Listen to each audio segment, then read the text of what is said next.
నేను డైరెక్ట్గా చెప్తాను, మీకు నచ్చినా నచ్చకపోయినా మాకు ఏం దొరుకుతుంది యేసు ప్రభువుని నమ్ముకుంటే? బంగారం కడ్డీ దొరకదు, వజ్రం దొరకదు.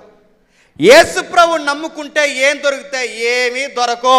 ఈ ప్రార్థన అయిపోయి ఇంటికి వెళ్ళే లోపు దారిలో ఏమీ దొరకో. ఈ లోకంలో నువ్వు అనుకున్నవి ఏమీ దొరకకపోవచ్చు, దొరకకపోవచ్చు.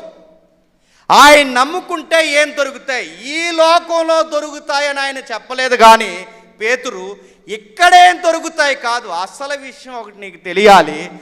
రాబోతున్న అదృశ్య లోకంలో నీకొకటి కన్ఫామ్ చేసి రెడీగా ఉంచాను. పేతురు అడిగింది ఏంటి? అన్నీ వదిలేసి వచ్చాం, మాకేం దొరుకుతుందని ఈ లోకపు దృష్టికోణంలో అడిగాడు.